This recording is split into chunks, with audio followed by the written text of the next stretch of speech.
Thursday, everybody, and welcome into the Porch. It is a Volquest baseball podcast with VFL Luc Lipcius, featuring Luke every single week right here at Volquest.com. He'll come on in the back half of the show.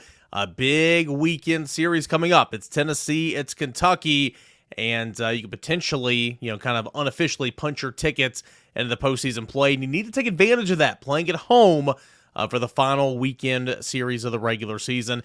More on that and a whole lot to get into here on today's episode of The Porch. It's presented by Spivey, King, and Spivey, LLP. Couldn't do it without our friends Matthew A. Spivey, J. Matt King, and Richard A. Spivey. You got a problem, let them find a solution for you. T and trial lawyers specializing in criminal defense, family law, and personal injury. If you have a need, go see them in person at 142 Cherokee Street. That is in Kingsport, Tennessee. Give them a free call.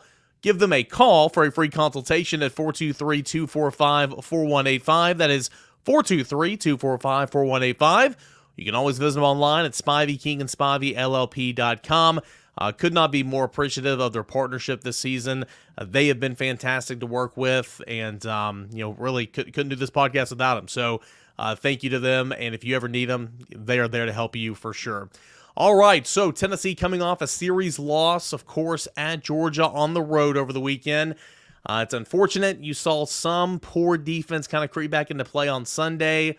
You saw Tennessee fail to hit with runners in scoring position at times on Saturday and Sunday. But overall, I didn't think Tennessee beat themselves. I think Tennessee looked like a better baseball team on the road, but that doesn't erase that you're now 2-11 on the road this season. Doesn't make you feel good, right? It doesn't erase that you are a better baseball team than Georgia, and you couldn't find a way to get it done on the road. That Georgia was to the brink there, losing its starting pitcher on Saturday, and having to go to its midweek starter, who quite frankly was not a very good pitcher, but he was really, really good on Saturday, and Tennessee just couldn't hit him, and so it's frustrating. It's unfortunate. Season's not over though. Even though you come back to town with an even 12-12 record. In Southeastern Conference play, you have 6 games remaining in league play, 3 at home this weekend to Kentucky, 3 on the road to South Carolina, and then it's off to Hoover for the Southeastern Conference baseball tournament. So, biggest takeaways, I put it in the 3-2-1 from, on Monday. Jared Dickey's good. You need more from Blake Burke. We'll see what's going on with Chase Burns. Sounds like Chase Burns is going to be back. I've talked to some people, and I'll try to get some more notes before the War Room coming up on Friday night or Thursday night, Friday morning. But, it sounds like Chase Burns is going to be okay. He was a little sore, didn't pitch. I think they discussed, putting him in the ball game at points and times throughout that series against Georgia. But obviously he was not available, when they just rode Drew Beam out as long as they could. And then they went to A.J. Russell there towards the end, which Russell pitched really, really well.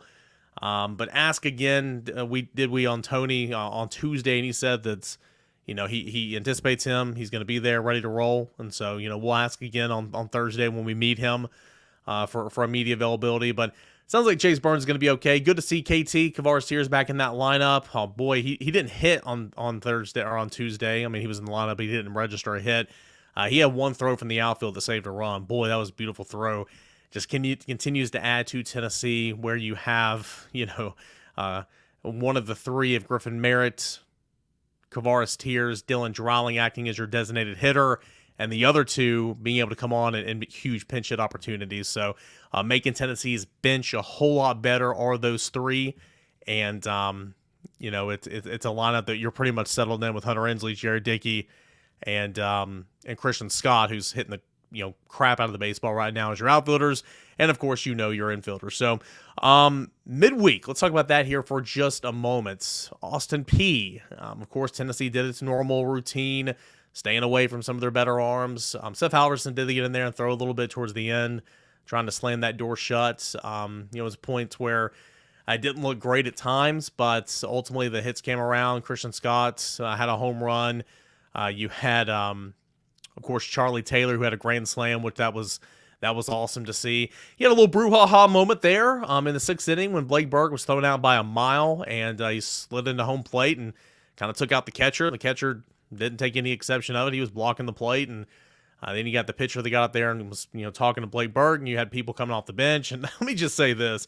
We're sitting there. I'm on the game thread, and I'm talking to you guys, and I'm sitting in that press box. We got Ben and Shump and Mike and all those guys, Sean, the SID, sitting behind us, and we're sitting there watching, and we see that umpire point at somebody and eject him. Straight up just threw him out of the game. I mean, there's TV up there. We're looking up, we're watching, and you see amongst the many players for both teams, Tennessee and Austin Peay, kind of leave the dugout, which you're not supposed to leave the dugout whatsoever. That's usually an automatic ejection. But there were, at least 20, 25 players out on the field. And you see on the replay, Hunter Ensley's kind of hot, getting out there, kind of running out on the field. And the umpire straight up points at him, says you're out of there, and then points at him again. It's like, all right, so, that was fairly obvious, right? But it turns out when all the dust settled, Hunter Ensley was not ejected from the baseball game. The pitcher that started and enticed the whole thing was ejected from the baseball game, and that was good. Could have been a whole lot worse for sure. No shoving, no punches were thrown, nothing like that. I think the umpires actually did a really good job for, as annoying as they were, for trying to replay literally every single play in a midweek baseball game that lasted almost 4 hours. That was brutal, guys. That was one of those. You know what Tuesday reminded me of, guys? Calling Appalachian League baseball, back when it was affiliated ball, when it was the rookie levels, and you go and get all these talented players who can all pitch and hit, but can't play defense, and those games last 4 hours long. I'm not saying it was, just the time length reminded me of that, and goodness gracious, but ultimately I think that crew did a pretty decent job handling that situation, ejecting the person that needed to be ejected. The SEC will review that incident, but in talking with some people on Wednesday and Thursday, I don't think anything's going to come of that. Of course, that can change, but I don't think anything else would come of that. Especially with the SEC, trying to get a team into the postseason. You're not going to suspend anybody, right? You're not going to kick anybody out for a game or two because you want your team to get into the field of play. So I just thought that was an interesting little tidbit from a midweek game where Tennessee had to earn it, right? It was not given to them, and it was not pretty at points and times. But midweek's so weird because, again, it's not true baseball because the way you're going about your arms, it's not what you would do in a weekend series. But still, it's the wins and losses do count. And Austin Peay was plus 200 in the RPI, and that would have been a very bad loss. That would have been a Tennessee Tech-ish loss if Tennessee were to lose that one, but it didn't. So that was good to see. Speaking of that, you look at the projected field for the latest projections for the NCAA tournament over at D1 Baseball. This came out on Wednesday. And right now, after the Georgia series loss from over the weekend, entering this weekend of play, Tennessee is a projected 2 seed in the Conway region. That's a top seed Coastal Carolina. Tennessee would be the 2 seed in that region. NC State would be the 3 seed in the region. And then Wofford would be the 4th seed in the region. So Tennessee, the last couple of projections, still a 2 seed, an opportunity to host. But over the last 6 games, conference games, Tennessee would need to go 4-2.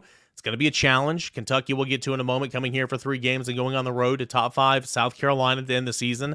Yes, I know there's injury concerns with South Carolina, but it's still going to be challenging. And it's on the road, which Tennessee doesn't play well on the road. So, but an opportunity to host. But right now, essentially, you just need to win 2 of your last 6. And in my opinion, that will get you into the NCAA tournament. Tennessee is a 2 seed projection in the Conway region with top seed Coastal Carolina, according to the latest D1 baseball projections. Now, let's get to Kentucky, shall we? What's interesting is Kentucky has it went away. Seems like I do this every single week whenever I close a tab that I need. But according to D1 Baseball, Kentucky has the top-ranked RPI in the country. 34-13 is their record. They have the number 1 strength of schedule, the number 1 RPI. They moved up to that number 1 spots in the last 7 days by 3 spots. Non-conference 20-3. They have the second most impressive. They have the second RPI in the non-conference slate. And versus RPI teams 1 through 25, Kentucky is 9-6. 26 through 50, they're 7-5. 51 through 100, they're 8-2. 101 on, they are 10-0. Tennessee currently has the 25th highest RPI. All right, and with a 33-6 record, and they have dropped actually 7 spots in the last 7 days, according to this tracker here at RPI or at D1 Baseball. So it's going to be the top-ranked RPI team in the land, traveling to the 25th highest RPI team in the land this weekend for Tennessee and Kentucky. What about those Kentucky Wildcats? Well, I went ahead and prior to recording this podcast, went ahead and wrote my weekend preview. I'll add in some quotes later on before it's released on game day on Friday. But Kentucky's a good team. I mean, they really are. They have far exceeded expectations this year. Preseason picked 6th in the Eastern Division by the league's head coaches. They're currently 4th. They're a spot ahead of Tennessee in the SEC East right now. They hit well. They pitch even better, and the staff is going to be nothing like Tennessee has seen each of the past 2 weekends with Mississippi State and Georgia. Georgia pitched well against Tennessee, but Georgia overall is not a very good pitching ball club. Kentucky is, for sure. But what's interesting about that, Kentucky in the last 5 series, so whether it be Thursday through Saturday, Friday through Sunday, whatever, in the last 5 series, game 1, Kentucky has started 4 different guys. So I at this point in time, I mean, they'll come out with the weekend rotations later on Thursday, and I would assume Kentucky will probably give a nice little TBA there for game 1. But as of right now, I have no clue who they'll start on game 1, because in the last 5 weeks, they've started 4 different guys for game 1. In game 2 and game 3, there's been a little bit of movement, but it's been between the 2 guys, Zach Lee or Tyler Bosma. Zach Lee, 4-2 on the season, 3.54 ERA. He's a righty. Tyler Bosma, 4-3 on the year, 5.04 ERA. He is a lefty. What's interesting about Zach Lee is he's pitched really, really well of late. He started 11 of his 12 appearances this season. Formerly an MLB draft prospect prior to last season. He's been really good of late. He's allowed a combined 4 runs over his last 15 innings in his last 3 starts against A&M, Vanderbilt, and South Carolina. Last week against South Carolina, clearly his best outing of the year. 6'4", 200-pounder. He went 6 2/3, allowing 2 runs off 7 hits, 12 strikeouts, no walks. So the number 2 starter in Zach Lee, Derek Lee. Zach Lee is someone that's pitching really, really well. Tyler Bosma, who will likely get the start in game 3. He started all 12 weekends this season for Kentucky. Usually the number 2 guy, but has made at least 1 start in game 3 so far this season. Potentially he can start Saturday and Lee will pitch Sunday, but regardless, it's going to be one of those 2 guys. But nonetheless, 6'6", 235 pounds. Lefties pitched 3 seasons in Miami of Ohio before coming over to Kentucky last year. Spent time in the Cape Cod Summer League. He's only surpassed 3 innings and a third, though, once in his last 5 starts. He's threw as many as 98 pitches in starts against Missouri, and he threw 80 pitches his last weekend start against South Carolina. So he stretched out, but he hasn't surpassed 3 innings and a third in each of his past 3 starts. So I thought that was, or better said, he's only surpassed 3 innings and a third once in his last 5 starts. So I think that is worth noting. He only went 3 innings and a third, allowing 3 runs off 3 hits against South Carolina last week. But as far as Friday night starter, I mean, it's kind of pick your poison, right? Could it be right-handed Logan Martin? He started the season opener. He's 1-1 with a 4.43 ERA. Missed about 3 weeks in March. Hadn't pitched each of the last 2 weekends, so we'll check on him. Graduate righty Darren Williams is 3-1, 4.37 ERA on the season. He's made 4 starts and 11 appearances, 3 SEC starts, the latest coming 2 weekends ago against Vanderbilt. Redshirt freshman righty Travis Smith has made 10 starts this year. He made the last Friday night weekend start. However, all the other starts for Travis Smith has come in the midweek action. So who's going to be game 1 starter for Kentucky? We'll have to see. But expect to see Zach Lee and Tyler Bosma, a righty and a lefty, throwing against Tennessee at some point this weekend. Pitching stats, really, really good, guys, for Kentucky. 3rd in the conference in team ERA, 4.03. It holds the 5th lowest opponent batting average at 228, but struck out just the fewest batters in the league at 414. So Kentucky's been really good, but they're not a strikeout pitching team. Only 414 strikeouts on the mound. For context, Tennessee leads the SEC with 547 strikeouts on the mound. Still, they've allowed the fewest runs on the season at 194 and fewest home runs allowed at 40 on the year. Quick look at the lineup. This is a lineup that doesn't do anything overly impressive. They just go out there and play ball. They're fast, though, and they will test Tennessee's battery all weekend long. That is going to have to be something that you look out for 4 players double-digit steals on the season. They like to bunt. They like to play some small ball. They will 100% try to put pressure on Tennessee's pitcher on the base paths. And again, if I'm any team in the country, I'm trying to do the same thing. But they do a really, really good job. Jackson Gray's the center fielder. He's a leadoff man. He's hitting 372. He stole 17 bags. Second baseman, Emilian Pitri, I believe is how you say his name. He's the cleanup hitter as well. A 361 average, second on the team and driving in 42 runs.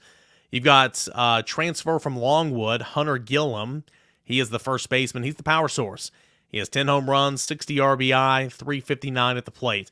Third baseman, Jace Felkler, one of 4 starters, as I mentioned, with double-digit steals. He's batting 317. 8 of the 9 routine batters in that order are hitting over 260 or better on the season,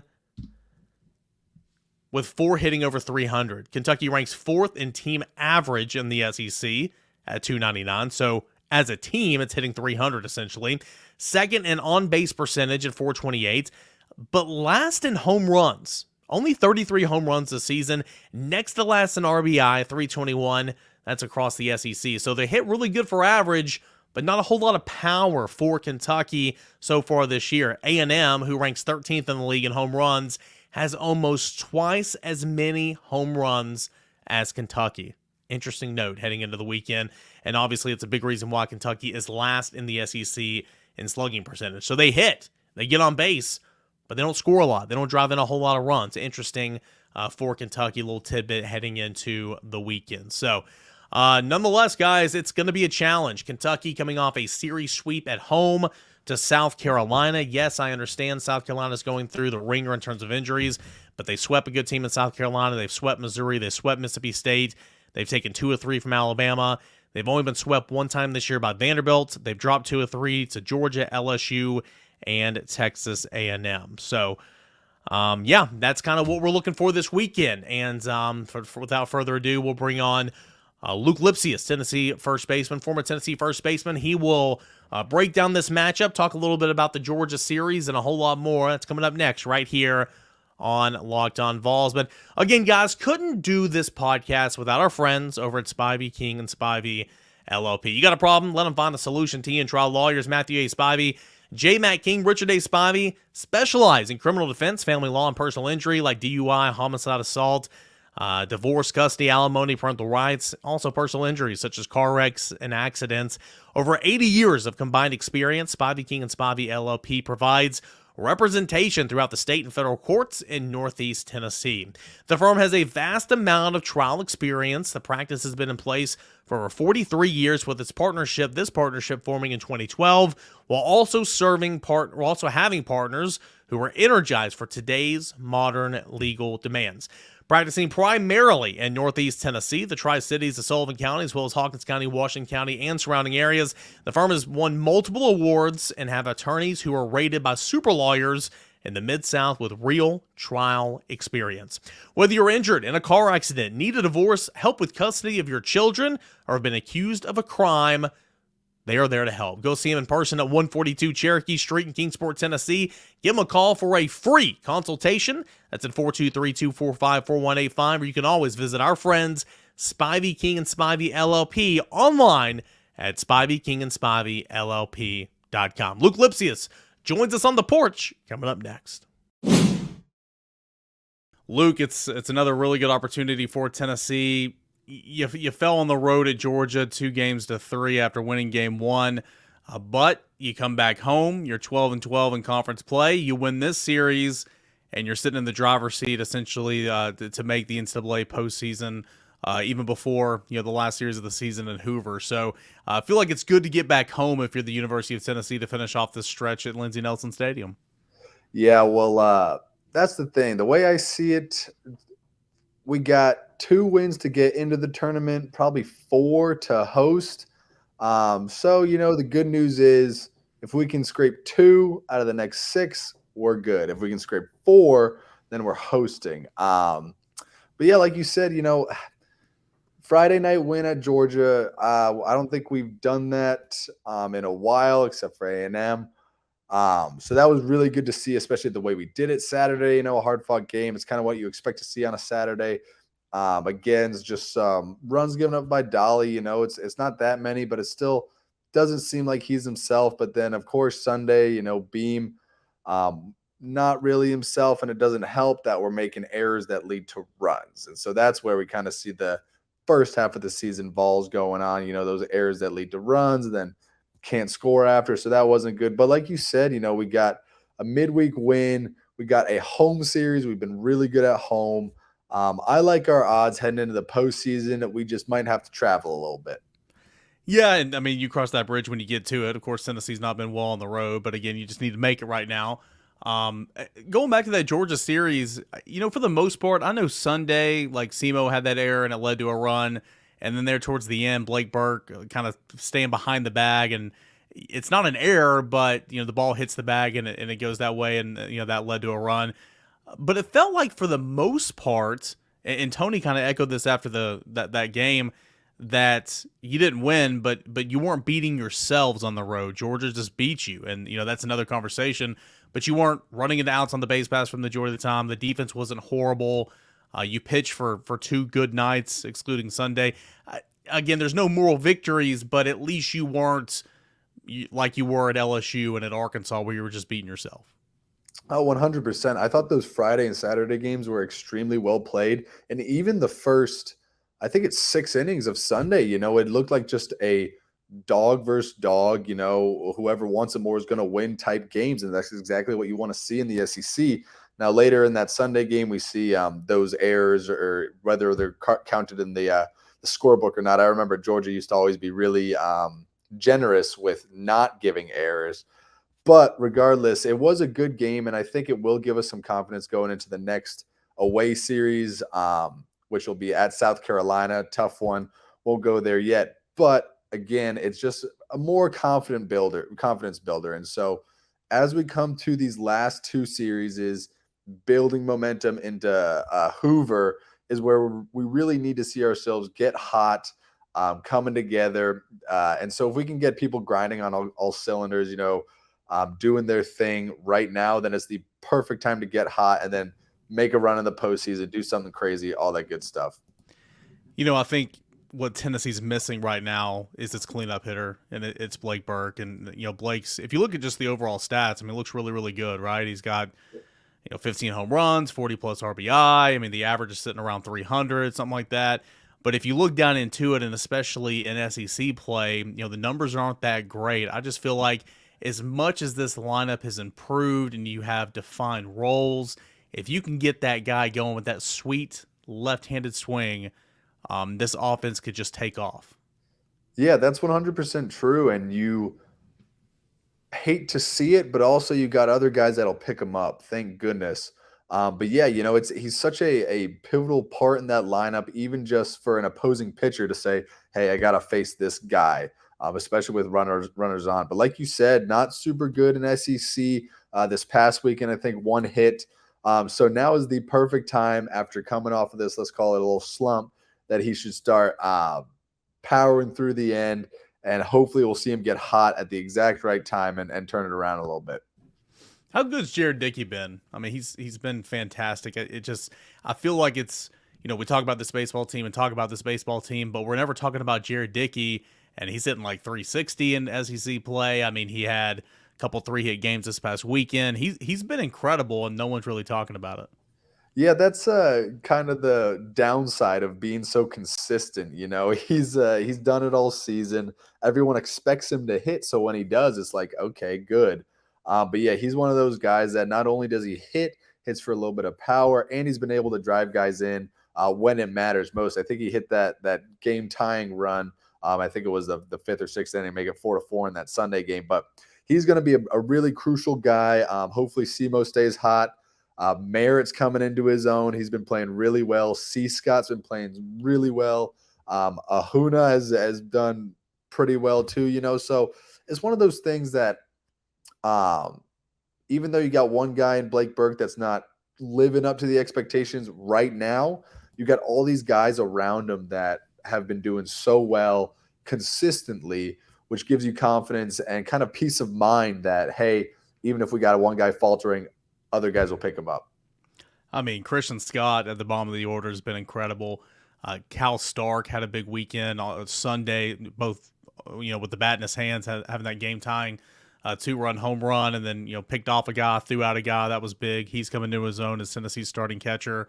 You mentioned Semo. I think at one point in time, Friday night, he had homered in 4 straight games, and over that stretch, I think he had homered 6 times. So, Oh yeah. he's really, really looking good. Hey, you got a question about the starting pitching. Andrew Lindsey looked like Chase Dollander was back to where he was. I mean, Tennessee's offense didn't show up in game 2. You lose 3-1. That's not on your pitcher. He did a heck of a job.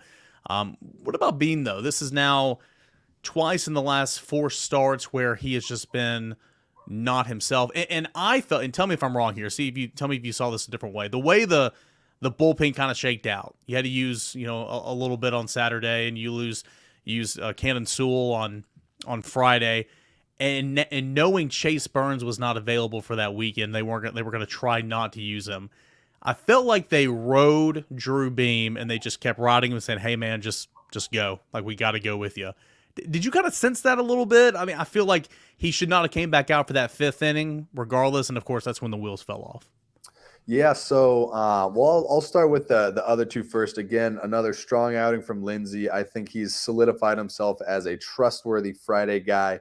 Dolly, like I said earlier, and like you said, 3 runs, not bad, but we still haven't seen that 1-run performance where he's his dominant self. And that's what I've come to expect even throughout this season. That's what I'm hoping for. But like you said, your pitchers give you 3 runs, or your pitchers hold them to 3 runs. You should win a ball game with such a powerful offense like Tennessee has.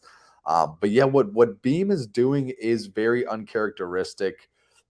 He's has stretches where he's gone maybe 1 game bad, rest good, but this 2-game stretch that he's faltered, don't know what to say. His stuff still seems like it's good.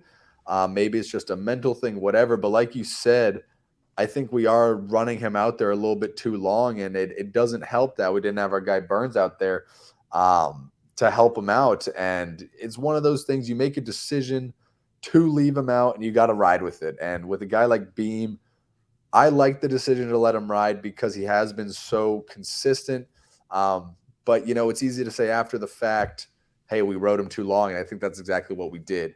I will mention I think it was a total of 1 inning that he was in, Halvey looked good. It's good to see him back and doing well. And then A.J. Russell had a really strong performance on, I think it was Sunday as well. So, once you throw Burns back in there, I think we're firing on all cylinders. Beam just needs to do something in practice, maybe, I don't know, hit the sauna or whatever he needs to do, but just do something to get him back to where he's going, and we'll be just all right. Yeah, Halverson got back. I mean, Halverson really in his last 4 appearances prior to last weekend, man, he was not looking good, and he came on and I think he went, got a couple outs, whether it was Friday or Saturday, I can't remember. Came back in Sunday and then and pitched a little bit on Tuesday. It's good to get him back to where he was earlier in the year because Tennessee, and now Hoover's right around the corner. I mean, these guys are going to have to eat some innings, and so it's good that he was kind of looking back to where he was. Did you watch the midweek game earlier this week? I watched just a little bit of it, mostly looking at just the highlights, especially when my guy Chucky hit that grand slam. Woo! That looked good, didn't it? It did, man. I was to center field too. That's hard to do no matter where you're at.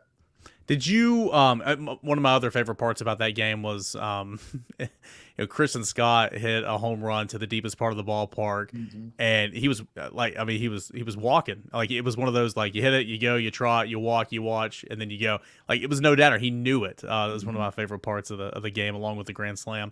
Did you see that? I'm sure you heard about it. You saw some of the video of the incident with Burke sliding into home plate and the pitcher taking exception.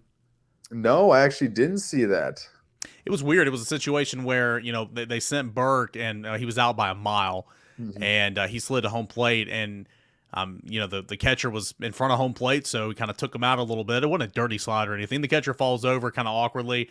Catcher didn't care. He got right back up. He was fine. The pitcher, who was backing up home plate, ran up, got in Burke's face, and was talking crap, and there was players coming out of both dugouts. At one point in time, you thought the umpire had ejected Hunter Inslee, who was coming out kind of fast. And when all the dust finally settled, there was no punches, no shoving or anything. But when the dust finally settled, it was the pitcher who was ejected. But it was one of those situations where, and I know you've been in those before, you're glad nothing happened, but man, that would have been so bad if Tennessee was losing a player for a game or 4 games or whatever because of something silly like that in the midweek.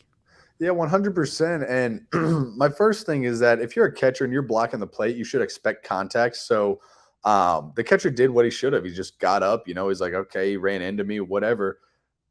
The pitcher making exception to that or taking exception to that, I don't know. Maybe he's mad. He's giving up runs or his girlfriend broke up with him the night before or something stupid. But like, that's one of those things that if you're a college baseball player and you have any composure to you, you don't need to be starting stuff. Maybe it's one of those things where they're trying to rowel it or get us a little bit rowdy and maybe even send some of our players home, like you said, getting them ejected. But completely unnecessary, and I'm just glad it did not escalate into anything more. And of course, like once something starts, we're gonna finish it. We're not about starting stuff, but we will have our guys back. And if someone's coming at him, we're gonna come at you. I'm glad the umpire made the right decision as opposed to that Vandy series. But regardless, ended up good. I'm fine with slides into home, and I think the catcher did the right thing. It was one of those weird midweek games, man, where it lasted almost 4 hours. Okay. Mm-hmm. And there was about 10 reviews. And then you had that. And I'll give props to the umpiring crew. They did a really good job. Coaches did a good job. Again, nothing really happened, but it was one of those things where, like, man, if one of Tennessee's players did get ejected or if a punch was thrown or something, man, what a horrible time. But ultimately, that's what it was. Looking ahead to Kentucky, man, you played this bunch and you had bad memories last year, but ultimately, it's a group that's having a really good year. I mean, they're 34-13. They're 10-9 away from Lexington. So coming to Lindsey Nelson Stadium, they have a winning record. They're 14-10 in conference play. Just swept South Carolina. And of course, that's who Tennessee finishes out the year with, and South Carolina's top 5 team. It's going to be a really good challenge for Tennessee, and again, a winning series probably puts you in the postseason, but it's not going to be easy. Oh, yeah. They're a really good team coming off a really good win at South Carolina. They're one of those teams that I don't think they're going to do anything special, but they're just going to outgrit you. They got a lineup full of talented hitters. No one's going to blow the cover off the baseball or anything. They're just going to hit. They're going to play good defense, and they're going to pitch. And teams like that are so hard to beat, which is why Tennessee was so good in the past, because they're not going to give you anything easy. You are going to have to take it from them. And I think it helps that we are playing at home. I think it helps that we lost that series last year. I think it helps that I don't think anyone likes Kentucky, especially being the coaching staff over there or whatever. I do like our chances this series, but it is going to be a hard-fought series against a really good Kentucky team that seems to be getting hot at the right time. Yeah, and this is a Kentucky team that has pitching that you haven't seen at least on paper, that you haven't seen the last 2 series. A 4.03 ERA for the team, really, really solid. Going back to Georgia, kind of on that note, it was Saturday. I've never seen this in baseball before. Now, granted, I've covered a minor league game before where I was broadcasting it, where one pitch into the game, they had a rain delay and then canceled the game, which was pathetic, But this was 2 pitches into the game, and the starting pitcher for Georgia tweaks his hammy, has to go out. They have to get somebody warmed up and coming in. They go get their midweek starter, who's a true freshman. I forgot his name, and he comes in, and his numbers were atrocious. He throws 5 innings and a third, gives up 1 run, strikes out like 7 or 8. Tennessee couldn't hit him because he was throwing junk, and his velocity was not there. But as a player, I'm sure this happened to you before, knowing the pitcher and scouting the pitcher and everything, how challenging is it just to have to, pull a reverse, essentially, and have to go up against a new guy for essentially a start? Yeah, so we've dealt with something like that. That LSU Super Regional game, we had that rain delay, came back, finished out the game. It's a little different because their starter didn't get taken out. But, I guess you prepare for a starter, but when you get into the game, you're not really worried about all that stuff. Maybe there's tidbits here and there, but especially against a guy like a lefty who is a midweek starter, in your mind, you're treating it like a midweek game. If he's throwing slow, if he's slow and junk, adjust your approach. Don't try to get too big. And that's where maybe we see the at-bats go wrong. They think it's SEC weekend series. We got this lefty poo slinger up. We're going to hit bombs all day.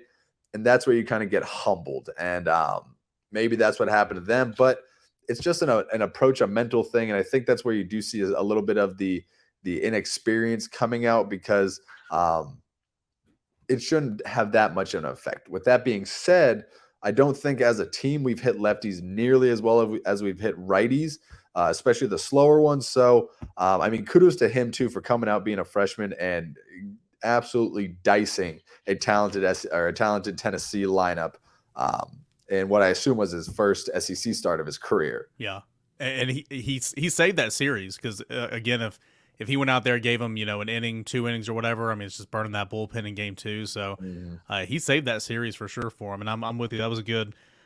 Give credit where credit's due. It's just, man, he wasn't hitting the plate at all. He was like, mid 80s. I think he had one at 88, 89.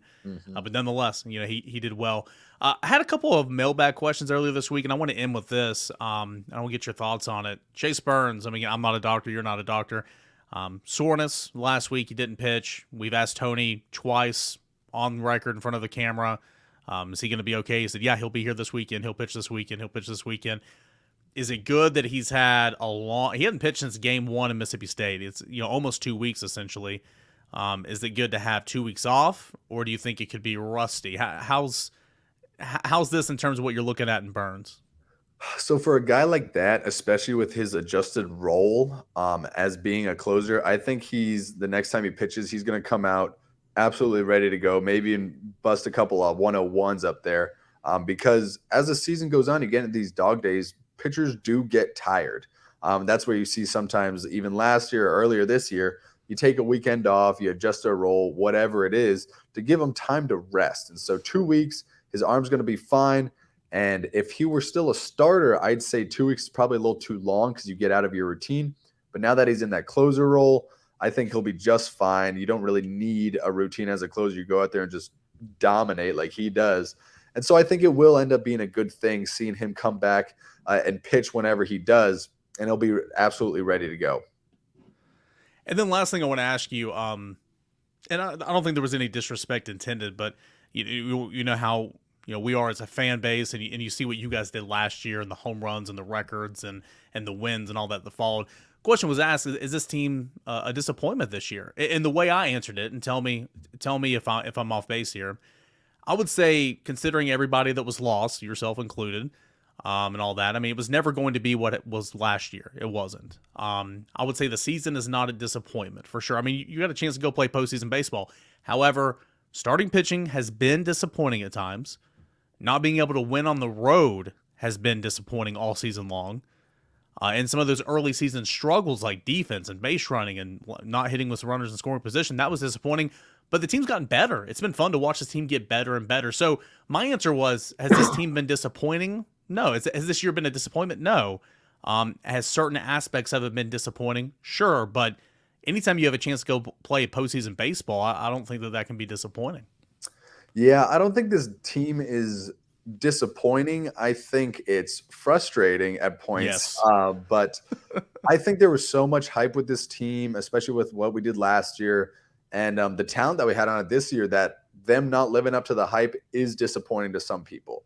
With that being said, I think if they would have played the whole season how they're playing now, down over these past 3 or 4 weeks, whatever it's been, then we would see a lot different team, a lot different fan feelings, and a lot better feeling about the team. Now, that first half of the season, the struggles that we had and just the way we did it, that was a little disappointing to see. But also, they were dealing with so much pressure, trying to come into their own as inexperienced guys. And so you don't want to give them that much leeway, but also you got to realize, like, hey, this is their first time being under this big of a spotlight.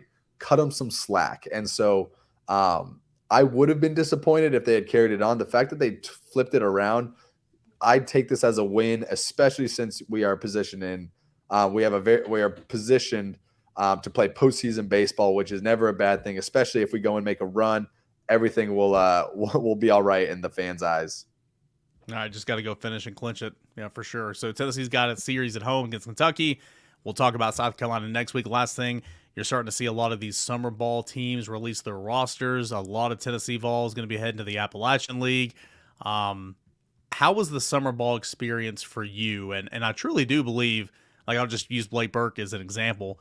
Like, I mean, it's a time to go and get better. Like, if I'm Tony Vitello, whoever's taking Blake Burke, I'm saying, hey, he is playing first base every single inning of every single game this summer. Like, just 40 games, whatever it is, 60 games, a chance to just get better.